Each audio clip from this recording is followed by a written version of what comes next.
This show is sponsored by PowerfulWomenUSA.com, a place to be inspired by other women. Hey, everybody, I'm Jill Conway, and this is Secrets of Powerful Women, a show dedicated to celebrating and supporting strong and successful women and sharing their stories. I'm hoping that you will be inspired to pursue your own goals, believe in yourself, reclaim your voice, and discover your strengths. So today, my guest is Nancy Benet. Nancy is an entrepreneur, a CPA, a CEO of Fix It Accounting, and founder of Success Your Way, which is an online education program empowering women to start and grow businesses aligned with their deepest desires. I love that. I love everything about it, Nancy. So Nancy, welcome. First of all, welcome. Thank you. I'm so happy to be here, Jill. Me too. And you know, we spoke before this. Obviously, I'd like to speak to my guest before that so we can kind of get each other's vibes, as I say, and kind of figure out the intentions and everything. And what struck me about you, Nancy, is that you have been through so much in your life. And some people play the victim, whatever you choose, but not you. And I love what you've built. You've built like your own empire down there. So first off, tell me what exactly you do, like in a nutshell. I said it, but what are your version of it?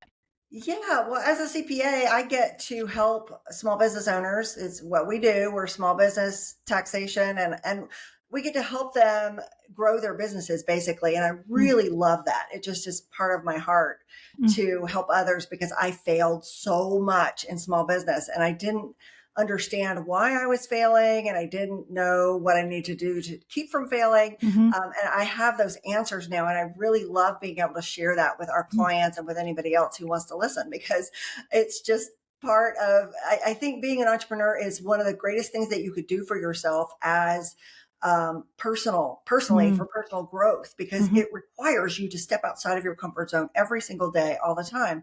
And I just love people that are willing to do that. And I want to help them as much as I can.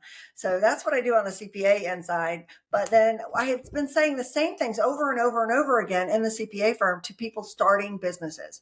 And so Success Your Way was born from that because I learned to ask the right questions and learned what their challenges were, from my own experience, as well as seeing that of my clients. And so we started doing online classes with Success Your Way, and they're on demand. So it's not like you have to show up at some specific time. They are there for you if you want to start a business, because there's lots of things that you don't know. So that's why that was created. And I just love my life so much. It went from being a horror movie to a beautiful love story. And I am so excited to be here and be able to share to help other people have the same results. Oh, I love that. Well, let's go. Unfortunately, I'm going to ask you to rehash that horror movie. So what exactly was going on in your life that It's okay. It feels like that was a different person. It was not even me anymore. And talking about it is healing too. I think when we talk about the things that went wrong in our lives and are able to articulate that and to really like open up and share it, it loses its power over us. Yeah. And so I'm perfectly happy to talk about it. I wanted to be a CPA since I was really young. I didn't even know what that was. All I knew was that my parents were super poor and had a very poor money mindset. And one of their friends was a CPA, and he and his family had a really nice life. So that's what I wanted, the really nice life part. And so I did all the things that you do. I went to school, got a good education so I could go to college and get a good job so I could finally open my own business one day.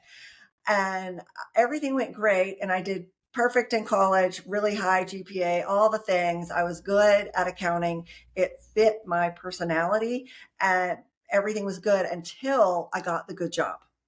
The good job was a nightmare. It was very long hours, sitting in a little bitty office by myself, trying to figure out what I was supposed to do. It had incredibly high technical knowledge requirements.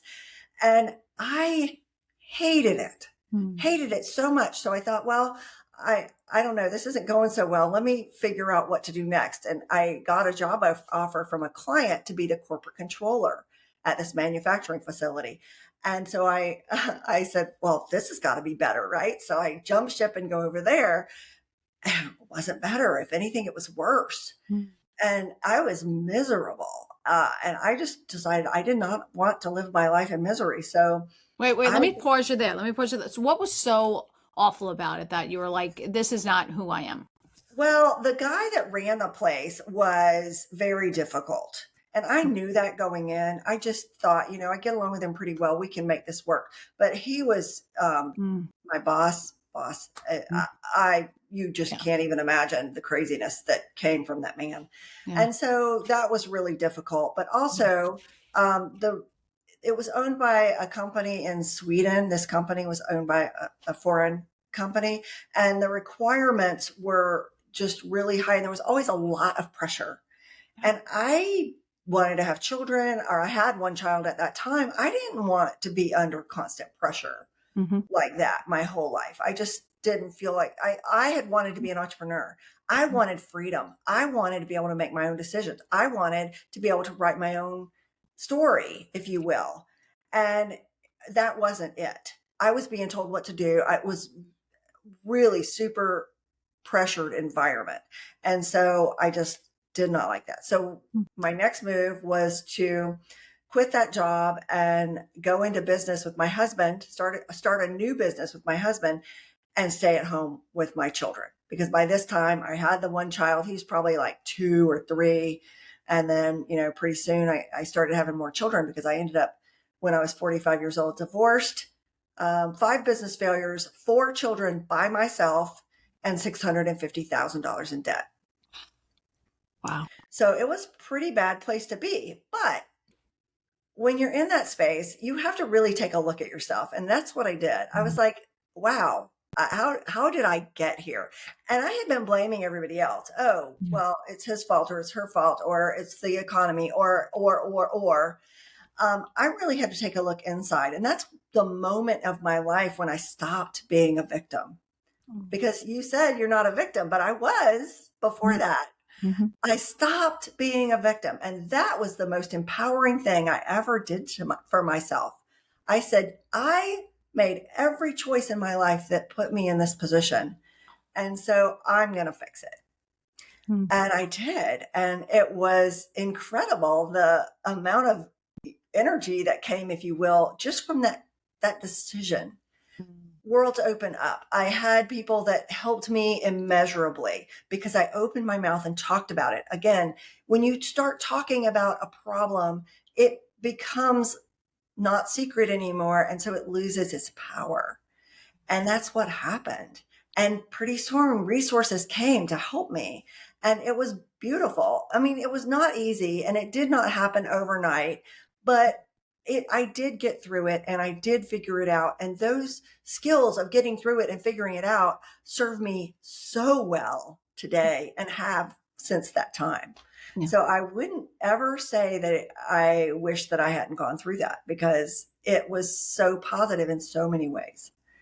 Wow. So you were $650,000 in Yeah. debt. So how did you find, let's just sit that for that in a minute, because again, that's almost $750,000 in debt. As you said, you're raising your kids on your own at this point. Um, what's the first move that you make? I know you admit it. You're like, okay, I did this to myself, right? Like and that's a very difficult and brave, courageous thing to do, is to reflect like that and say, okay, I did this. It's my fault. And then what do you do? What's the first step? Well, the first step is admitting to yourself, here's where I am. And the next thing that happened was that I got sued. Oh, And the getting sued was really positive for me because that forced me to reach out for help. And a friend of mine was a real estate attorney and I was sued mhm. by somebody related and it was a real estate thing.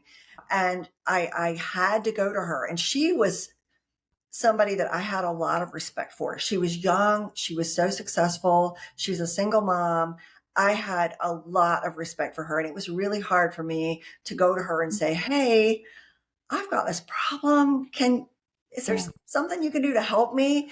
But I did it anyway because I didn't know what else to do. And so she was like this angel in disguise. I talked to her son the other day. It's been, 16 or 17 years since that happened. I talked to her son. I still get goosebumps. She was somebody that was there for me when I was the lowest in my life. And she made a lot of that stuff go away. So that was the next step. And once that happened, once we cleared up one thing, it was like, oh, wow, okay, that we did that. Oh, we can do the rest. And so over a period of years, I started cleaning up, paying off some stuff, cleaning up others, settling others. I really just worked my way out of it. And it had taken me decades to get there. So it wasn't a fast process, but I did do it. I got out of it way faster than I got in it. Yeah, but, And and sorry, go extremely, ahead. I was Yeah. extremely proud of myself. It gave me so much Yeah. confidence. Yeah. Well, how did you opened your own CPA firm, or how did you do that? I did. That was a fluke, actually. So I didn't have a job. It was the recession. There was no place to go. And my unemployment had run out from the last job that I had, and I didn't know what to do. And so I was kind of desperate, and I ran into somebody who knew a guy that had a very small tax prep firm here in the tiny town that I live in. And he was wanting to retire. And so I went under contract with him to buy his business. And the day after I signed a 3-year lease on a new office, he backed out of that agreement and gave the business to his daughter. Which again, it sounds horrible, but it was actually a huge blessing for me and exactly what I needed. It forced me to get really creative in figuring out how to make the CPA firm work. And I did. I didn't do all the traditional things that you would think a CPA would do. I didn't go to the networking because I'm pretty introverted. So I started online marketing. We marketed to people who had federal tax liens filed in our county and then neighboring counties and then the whole state. It was a whole different way of doing business, and it worked. And so, but it took a long time. It took a lot longer than I thought, which is always true in business. It's going to take longer than you think, but it's still worth doing. And I'm really glad that I did. I feel like everything, I always say this, right? But everything happens for a reason, and you may not see it right when it's happening, but then when you look back, you're like, oh, would I have started that on my own? Right. I would not have started that because I had no confidence in my ability to do any kind of business. We had failed 5 times at 5 different businesses. I was like, I am really bad at this. I can't You're do good it. at failing. You were good at failing at that point, but you tried though. You never stopped trying. Yeah, but I was forced into the last one, the accounting firm. I was forced into that. I just had no place else to go. And I wouldn't have done it if I hadn't been forced, but it's really my place. We're full circle back, right? I wanted to be a CPA. Here I am. And I love my life. Everybody thinks that's boring maybe, but it is not. We have the most fun in our office. We get to help a lot of people build their businesses. I get to see the results of my accumulated knowledge for over all these years help business owners. One guy was incredible. We had a 15-minute conversation and it made him $600,000 the first year of implementation of the result we came up with. And that will continue year after year after year for the next 10, 20, 50 years. I don't know. Wow. Well, what are the biggest problems that small business owners have? Oh, there's lots. One of them is that they think they need to do everything. You should not be doing everything. There are people for that. Find your tribe and figure out who can help you. Because if you're going to try to do everything yourself, you're very, very limited. And so there's no room for growth because you're limited by yourself. The way to really be successful in small business is to find people to help you that are better at doing those things than you are. Accounting, for example, don't do your own accounting. That doesn't make any sense. Like find somebody to help you so you can grow your business and do the sales end or whatever part of that is really good for you. And even for me, I don't do the tax returns anymore. I have a staff that does that. They're amazing and wonderful and way better at it than I am. I'm more of a strategist and more of, where are we going in the future? And that's more fun for me anyway. Right. So you have a program now that business owners can sign up for and then kind of figure out what their problems are and how you fix it. Yeah. For newer business owners, for sure. Because there's so much we don't know when we're starting a business. And this is like, there are 2 classes that we have that really meet you where you are. And the first one is about mindset. Your business mindset is going to be very different than your individual mindset. If you're an employee, that's a whole different ballgame than owning your own business. Yeah. And so that's the first thing we address. And then the second thing would be just the logical steps of what to do in business, the things you need to think about. Right. Just from a strategic standpoint, here we got to prepare for this and do this, and here's how you should set your entity up. Just the basic things of business. And then the third one is about money, because money's a huge issue for business owners. Huge. We all have all of this emotional money baggage, and there's a million books out there for budgeting and redoing your finances, but they're this thick, and people who have these emotional money things can't absorb that or understand it or even begin to read that book because it's too overwhelming. When you're in a bad money situation, you need to like really dig deep and figure out where that comes from so you can identify it and fix it first before you're trying to solve the actual money issues in your life. So there's a whole Tame Your Money Monster course that we've created for that goes with our book, Tame Your Money Monster, that's available on Amazon. All right. So this is a big topic to me because I've done shows on it, and I feel like I don't think people truly recognize many times where they get their beliefs on money. And often it comes from where? So many times. Home, growing up. The belief that my family had was that money doesn't grow on trees and money is dirty. So it's scarce and it's dirty and you don't want to have it anyway, right? And so because everyone who has it is so miserable. Yes. And by the way, they're evil too, because if the rich people are all evil. And I had to really dig deep to figure out what that was and overcome it, because I would make a lot of money, but I never had any money. So I remember one time sitting at lunch with my friend, and I said, I got to make payroll this week and I don't have any money. And she was like, what? You can't operate that way. You have to, have some money. You've got a lot of responsibility to your team. You can't put yourself on the edge like this all the time. And I was like, wow, she's right. I really can't. So she taught me how to do this thing called the new zero. So my zero was always zero. Money comes in, money goes out, we're at zero. That's the way it is. And she said, no, you've got to have a cushion, and that's your new zero. And so I decided that I would need $30,000 to begin with, because I have a payroll, a team, expenses. And I thought it'd take me a long time to get that. It was an overwhelming number for me at that time. And so I made a plan, and I started working my plan, and I had that money in 60 days. Wow. It was crazy. Wow. But that intention of having that and changing my belief system and my life that way brings in resources that you don't expect. Well, what did you have to do to change your beliefs? So as you said, and so many people, I'm sure, we're all kind of the same age. You grow up in the 70s or the 80s, like not a lot of people had a lot of money. Some people did. And for the record, I just want to say that many people, not everybody, many people with a lot of money are very happy, are very kind, are wonderful people.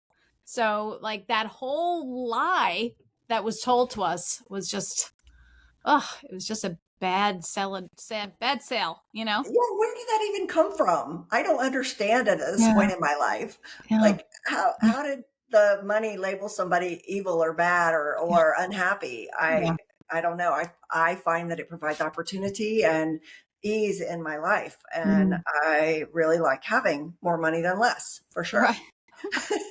But digging deep and finding out where my attitudes came from. I use journaling a lot. Yeah. And so in our money course, there are a lot of journaling prompts to help you figure out, what are my beliefs about money and how did I get them and how can I change them? Because that really is the root. You can't change anything on the outside of you in your environment until you change your beliefs and the way that you think and process on the inside of you. So all this has to be changed first before you can have the result on the outside.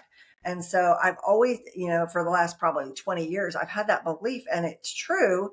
I've just had so much success. If I can change my own perceptions and beliefs, it changes what's going on outside of me and my results in my life. Mm. So what was the main mindset? Did you say like I'm successful? Like you talk, I know you said you journaled, but like was there like that specific thing that you kept saying? And I know Tony Robbins years ago. I'm a big fan of Tony Robbins, and he had a course, and it was like all I need is within me now, and things like that, where you would just keep repeating it and things like that till it finally almost became just something that comes up naturally. Yeah. So my belief system had been scarcity, like there isn't enough money. I had to convince myself that money is very abundant in my life. And so I started looking for areas. I just started noticing, instead of noticing scarcity, I started noticing abundance and tuning my reticular activating system toward abundance and what was possible. And instead of the negative, more the positive. Right. And that really helped me a lot. The reticular, you mean like you would notice it more? Like you would Yes. see it more and more often? Yes, Yeah. because your brain has this reticular activating system that really filters out things that you don't need in your life. And Right. it's based on your beliefs, basically. So if you believe that money is scarce, you're going to notice everything about money being scarce. But if you believe money is abundant, your reticular activating system shows you where money is abundant. Right. And that is how I changed, because it's just changing a perception and a thought and being aware. That awareness creates your ability to see, because there's lots of stuff in life we don't even see. Yeah. So true. It's like when you look all of a sudden, it's like car shopping that when you're looking for white cars and you're thinking of getting a white car, and then all of a sudden all around you, you see white cars, you're training your brain to notice it. Yes, that's exactly it. Yeah. Oh, And not trained to notice anything else. You're only noticing the white cars. The rest of them go by without you seeing them. right. All right. Let's take a break here. There's so much more to talk about with Nancy Benet after the commercial break. You're listening to Secrets of Powerful Women. Share this with your friends. Help me get the word out, because this is really good. We'll be right back. Hey, everybody, if you're enjoying this conversation, please take a second to follow and subscribe to the Secrets of Powerful Women podcast on YouTube, Spotify, and iHeartRadio, Amazon Music, and Apple Podcasts. Because every share, comment, and review helps us beat the algorithm and reach more women like you with powerful stories, real conversations, and inspiration to step into their next chapter at any age. And if this episode spoke to you, share it with a friend who needs to hear it. Join us at our next event. All right, welcome back. You're listening to Secrets of Powerful Women. Nancy Benet is with me. Nancy, we were just talking about mindset, and if you guys have heard me before, and these conversations always go back to, I feel like, mindset, because I feel like it is so important, and that people don't realize how important it is. And we were just talking about, I was saying, I grew up with the same mindset. My parents must have said money doesn't grow on trees 1,000 times, a year. And that's hard to get over. And often you don't realize that was affecting you as a person until you come to that revelation. Because as you said, right, your parents, they were working very hard and they didn't have any money, right? That's right. Yeah. And that changes you. I mean, I think that skews everything to such a powerful level. So I want to talk about, it's the poor money mindset, is the I'll never get ahead. And even bigger than that, I do believe it. I do believe in the law of attraction. I've tested it. It works. There really is such a thing, right? And what you say over and over again is what kind of shows itself to you. Yes, that is what you're aware of in your environment. And it really does. And if money doesn't grow on trees, that's what happens for you. Yeah. And if you can't get ahead, that's exactly what you get. Well, because then you start saying, I can never get ahead. Every time someone says that, I'm like, no, don't say it. Take it back. How hard was it? Like you described how hard it was to grow your business, but it seemed like momentum built, and then now you're incredibly successful. Momentum does build, because there are so many business skills that we need to be able to be successful. And so I've seen a lot of people get pretty successful pretty quickly, but maybe they're not able to sustain it because they don't have the underlying skills that are needed. And so be careful of that. And, always look to figure out those underlying skills. What else do I need to learn? Keep learning, keep learning. That was one of the things that I did well, was always be open to learning the next thing. And I think that's what contributed to my success so much. I reinvested in the business a lot. I could have probably had a lot more sooner, but I chose to put the money back in, which was important because it's allowed me so much freedom now. And, at this particular moment, I don't really have to participate in the CPA firm. I'm here, but everything gets done without me because I have such good people. And that's another thing, building good teams and having great people in your life, that takes some effort, some time, some trial and error, trying to figure out who you can work with best, and, learning to recognize when someone's not doing a great job and being able to change that either by coaching them or moving somebody new into that position. So those all are very nuanced things that it just takes experience with to get good at. And that's one of the things I struggle with is managing people. I don't like it. I don't want to do it. I feel like we're all adults and we should be doing our jobs and I shouldn't have to intervene, but sometimes we do. And so I have to get over myself and step in when it's necessary. How do you find, I mean, you run the programs and everything, and obviously you have a business, a brick and mortar business. How do you find work-life balance time? Oh, I've got a lot of work-life balance at this particular moment. And even when I started, one of my goals was I had been working at this job at a manufacturing company in Daytona Beach, which is, 30 minutes from here or something. And I have 4 kids and they have a lot of needs. And so my goal when I started this was like, I need to be there for my children. If one of them's sick, if they break their bones, which happened a lot, 3 boys. So there was a lot of being in the emergency room with broken bones. And I just need to be able to be there. And that was one of my goals then. And so I would let other things go. I learned that the most important things, somehow the universe always allowed me to get those things done. Somehow, because my intention was so clear that I was going to be successful with this. And so I would do the most important things first.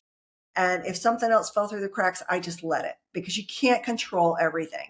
That's part of learning to be a business owner, is learning that you cannot control everything. You have to let some things go. You have to delegate. And so I've always kind of had a really great life balance. But these days I come in at maybe, 10 or 11 and I leave at 3 or 4. And sometimes I don't show up at all. And I like it that way because I get to set my own schedule and be with my husband. I'm pretty newly married, only like 3.5 years.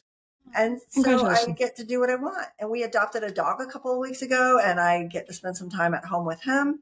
So I think it's important to cultivate that life balance. We as entrepreneurs could work all the time. Yeah. And my brain does work all the time, but that I've learned to shut off my email, turn off my phone. I don't let that interfere with my time with my husband. So that's one of those hard lessons for entrepreneurs, to be able to turn it off. I've seen so many people just burn out because they work. Right. They do so often, and because it's funny, I just posted something from a previous show, and a woman who wrote a book, The Seismic Shift, and she said so many people now that she's coached, they've gotten to a point where they were so successful and they thought, that level of success would be everything. And yet somewhere along the way, their kids hate them. They're never around. They got, this whole thing where it's like they just weren't really present and they really didn't define their priorities until later on, I think when you do define your priorities, that gives the universe something to work with. You can manifest what you want, even if it's good life work balance, instead of having to work all the time and driving yourself. But working all the time too is like a bad habit. We don't know how to stop. We keep doing it because we want more, we want more, we want more. And we don't really know how to turn that off. As entrepreneurs, we're kind of locked in that pattern and we forget how to go have fun. We forget how to do something besides work. And so I think that itself needs to be an intention of, okay, I'm going to work less this year. I'm going to work less today or this week because I do want to cultivate some other interests besides business. Mm. Oh, wow. Well, let's talk about manifesting because you brought it up, Nancy. What describe manifesting for us? Oh, that is deciding what you want and letting it come into your life. Because if you can turn the inside of you into someone who has whatever that is that you want, it comes so easily. You don't have to push and work for it. It just magically appears. And I've seen it so many times in my own life, in my kids, with my clients. I talk about manifestation every day, all the time, because it's just the most fun way to get what you want from life. Well, give us an example of how you were able to manifest something and how it showed up. I love these stories. So go ahead. Well, the first one was the first thing I noticed way back when I first started Fix It Accounting. I didn't have computers. We needed computers. And mind you, I was willing to do anything I had to do to make this business work. And so I found myself at the junkyard with my friend Daniel, who was the computer guy. And we were going through the bins there of discards from other people, trying to find something to piece together. It was miserable. Just really, the owner of the scrapyard was standing there watching me like, what are you doing? But we did it anyway. And I go home and probably a day or two later, the phone rings and it's my friend Karen from Orlando. And she says, Nancy, you need computers, right? I'm like, yeah, I need computers. And she says, well, this law office just sold and they're liquidating their office. Get down here. So I drove down there and I came home with 15 newly refurbished, nice computers with a keyboard, monitor, and mouse each, with 15 printers, with a shredder, a fax machine, all the things that you would need for an office for nothing, for practically nothing, because I had no money. And that was my first realization of manifestation in my life. I was like, wow, this is really cool. And did you try it again? Like, what was the next time? Yeah. Really, we used to play this game called Rockstar Parking. I just was practicing my manifestation skills. So kids and I, we had this giant Suburban because there's so many kids. And we would just go, okay, we're going here and we're going to find the best parking space, Rockstar Parking. And sure enough, the best parking space would open up for us every single time. And then I started using it with other things. And I'm like, wow. So they started calling me the magical procurement department. I'm like, wow. And that people would give me lists of things they wanted to be able to manifest. And I just brought it and brought it and brought it. And so the new dog that we just rescued, we manifested that dog. He was like, I don't want to say abused, but definitely not well cared for in our neighborhood. And my husband wanted another dog. And he says, keeps showing me videos on Facebook of dogs. And I'm like, no more dogs. We have enough dogs.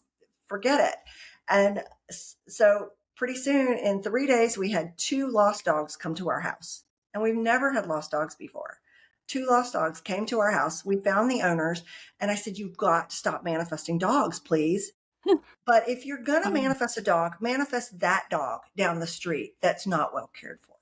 Mm-hmm. Sure enough, we got that dog. Isn't that amazing? It's amazing. It really is. It happens to me every day. Every day. It's just normal when you believe in this. Yeah.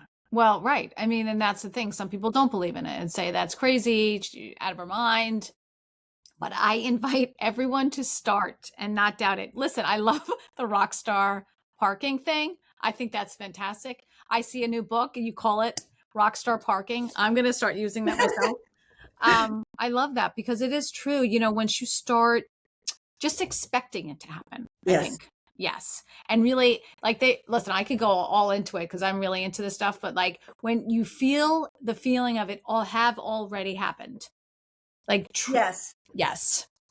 I actually have a 4-step manifestation process. Oh, go. Let's go. Hear it, Nancy. Let's go. Okay.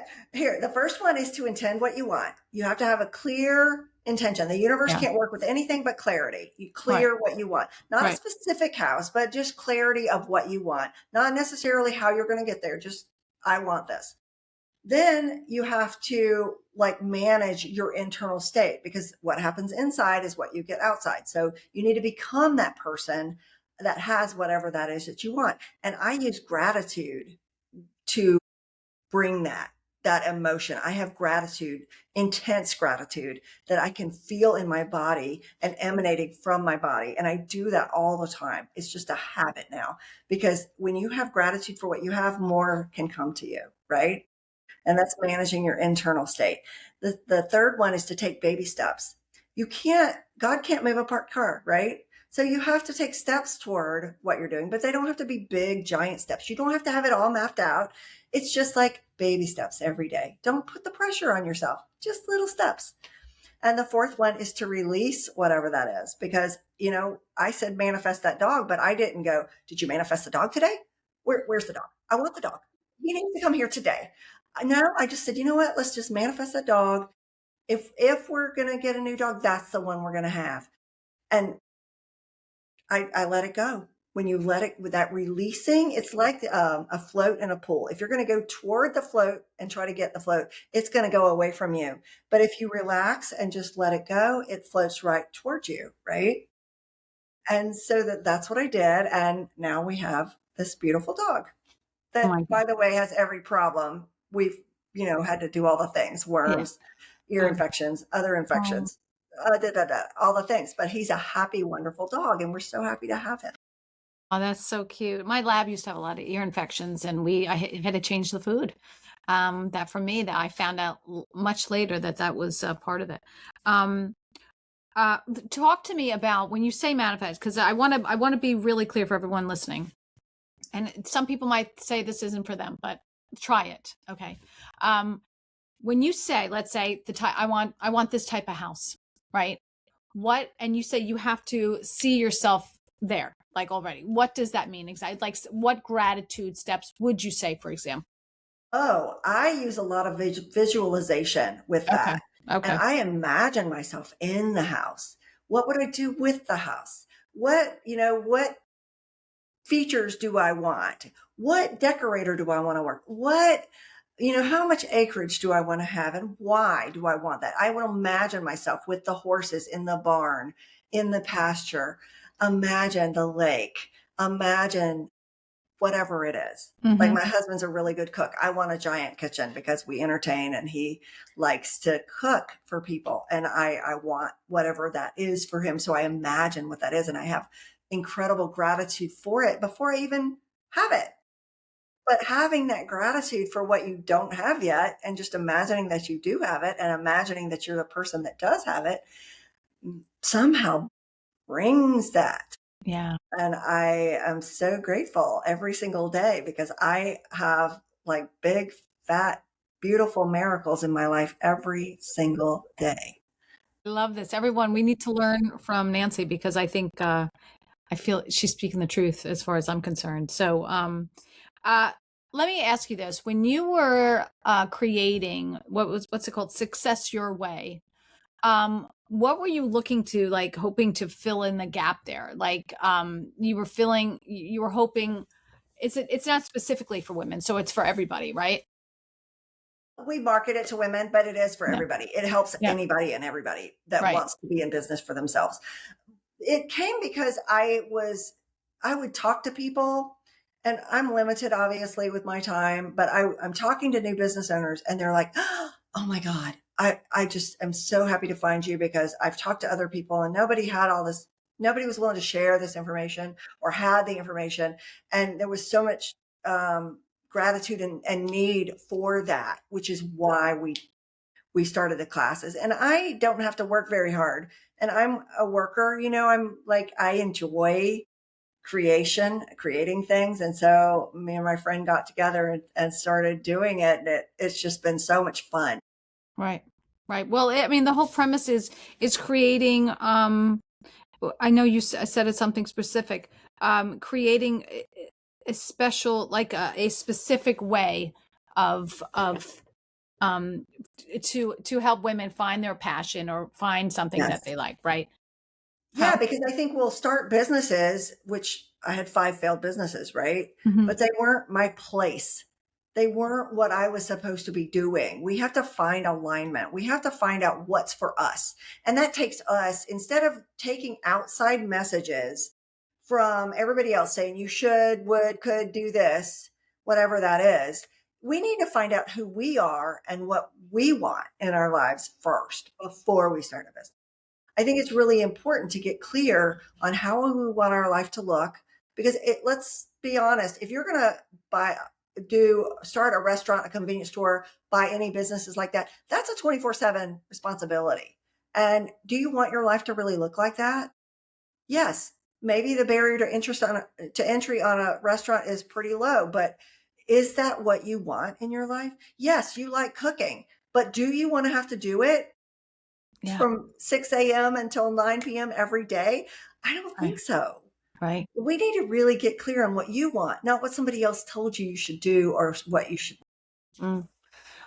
Nancy, how has the definition of success changed for you from when you first started to what you deem successful now?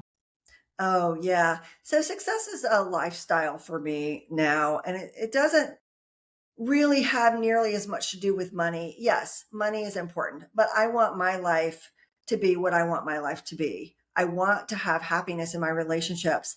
I want to be able to contribute. That's really important to me. So it's really looking at my values, and if I'm in alignment with my values, that is success, Yeah. right? Yeah. I really could be happy living in a van in the Walmart parking lot. As long as I got my husband with me and my dogs, I'll And be your rock okay. star parking, you'd get And rock my star. right stuff, yes. So, the money has become much less important. It was important for a while because I didn't have any. And so it was like, oh my God, I gotta do this. Success is equated to money. But I do know that money doesn't make you happy if you don't have the relationships and you don't have the quality of life. If you're working all the time and that's all you do, like what what is that? What is your legacy? What is that going to do for you? I think it's really important to back up a little bit and go, really, what do I want? What is the money bringing me that I want? Freedom? Yes. That's so true. Oh my God. Well, I think that's what everyone wants ultimately. That's what I asked this question once at my networking group and I said, like, everyone says they want the big career or this or that because they think it's going to bring them joy, right? That's ultimately right why you want everything because you think it's going to bring you joy. But in fact, maybe you want to make all that money or to have that for freedom to choose and be and not go places and do the things you want to do, just free to be you, you know? Yeah, Yeah. that's right. Free Yeah. to be you. And I think that's what we're missing in our society Yeah. because there's so much outside influence that tries to tell us who we are that's not accurate. Right. I agree with you. What because the show is obviously a focus for women and money. It is such a difficult emotional topic for women because I feel like our culture and certainly through the ages, women weren't supposed to really. We were just supposed to be like pretty little things in the corner, and the man makes the money, right? So, and it's still an emotional trigger for many women. So, what advice would you give to women now who is still this is midlife focused, but women of any age who or 50s, 60s, whatever, who still want to start that business are afraid to. And I mean, what would you say to them? Oh my gosh, now is the time. Now is the time. All of the accumulated knowledge you've gained through your life with parenting and all the jobs that you've had and all the life experience you've had has prepared you to be a business owner. You come with so much. And now in midlife, you know what you want much more than you did when you were younger. Now's the time. If I had waited to start my business, I probably wouldn't have had all those failures too, because when you're younger, you don't know what you don't know, and it's just so much harder. But when you get older, like I call it a midlife awakening. Like I'm done doing what everybody else wanted me to do. It's time for me. It's time for me to show what I'm made of. Yeah. And that you can do with a business. And Yeah. it's a beautiful place to be. It is. I think that's important. And I think, ladies, you're never too old. It doesn't matter your age, just start. We're living longer and longer. And I think the average age of retirement is maybe like 62. I'm 60 years old. I have no concept of retirement. What would I even do? I love the creativity of being in business because there's so much you can do with that. You can pivot on a dime. You can figure out what works and, scrap what doesn't. There's so many possibilities in business, and I love to garden, mind you. I'll go home and garden, but I don't want to do it all the time. Right. I want Right. to You come get to bored. work. Yeah. Yeah. Get Uh, bored. yeah. Exactly. Well, I think And that's learn the to biggest understand. mistake. Yeah. I think that's, we talk about like this set date, right, for retirement, but I don't think everyone is meant to retire. Certainly not just go home and just sit around and read the newspaper, I like, have seen so many clients who have sold their businesses or somehow, returned it over to their kids and retired. And then they were like, I can't do this. And they start something else because you just, when you're in that mindset of creation, you yeah. can't just Right. sit there. You Right. have to. And one of my biggest things is that I don't want to go to my grave with regret. I would rather fail than have regret.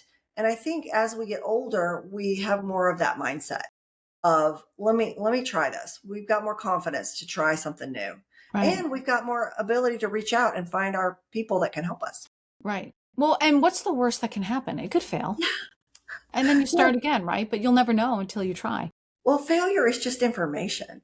Yeah. And if you can look at it that way, instead of taking it so personally and making it something like, oh, I'm a failure, Right. it's just a failure. We all have failure. I have failure every day, but it Mhm. doesn't matter because I learn from that and move on. Yeah. You're a very positive person, it seems like. Were you always? No. Oh, no. This is learned. I intentionally changed my life. And part of that was learning to look at the positive versus the negative because there's lots of negative all the time. We could all look at the negative, but I put my blinders on. I do not let the news, the political climate, none of it ruin my peace. That does, yes, maybe it affects me later, but right now I got to do what I got to do. And I stick with my own responsibilities instead of trying to like, oh, you need to worry about this and that and the other. That's Yeah. not my business. Right. It's so true. Listen, I was in TV news for 20 years and I feel like everything they search the globe to find the worst news, right? For it to throw it at you. Now I'm at a stage in my life where I don't watch the news. I'm not interested. I mean, the feel good stuff I love. Yes. Positive stories, I love that. I think Nancy, we could start another your own like feel good news show, but I I have no interest. I have no interest. It doesn't affect my life at all. Nor does it, I mean, let's face it, guys, if you're listening, most of these things do not affect your life. So why are you sitting and being bombarded by it all so you can feel bad, feel sad, and it's just like stop. Just get in your lane and stay in your lane, right?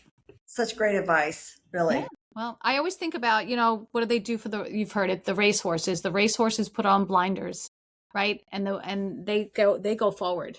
They can't look to the side when they're racing. And that's how I feel like everyone should be. Yes, that's Yeah. exactly right. All right. So Nancy, where can people get a hold of you? Where can they get your courses? Everything. Go ahead. Successyourway.com and fixitaccounting.com. And there are ways to contact us through there, but you can reach me at Nancy at each one of those. Nancy at Fix It Accounting, Nancy at successyourway.com, and I will respond. Wow. I'd be Only happy during to business reach hours. out. Only during Yeah, business hours.